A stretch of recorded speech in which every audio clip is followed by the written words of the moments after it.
今年係東華三院成立145週年，我哋好開心可以參與東華三院同埋商台聯合主辦嘅活動。東華卡拉接星星。咁今次呢個活動入邊咧，我哋揀咗3首歌俾大家去清唱挑戰嘅。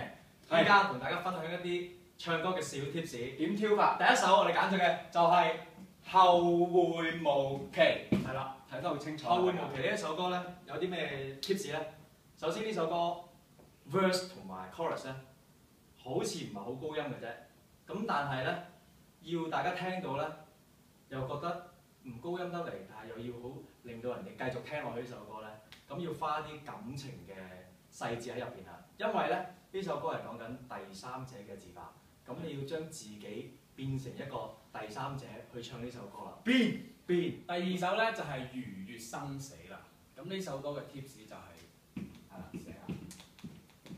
好，咁呢首歌嘅 tips 咧就係、你要好冇嘢咁唱到好有嘢。至於第三首係咩啊 ？Jace？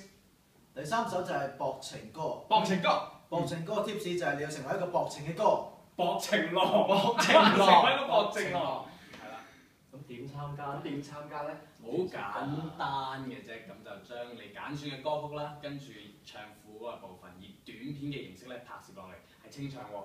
唱得好嘅朋友，我哋就會送一份私人珍藏俾你。希望大家踴躍參與，將愛心唱出去。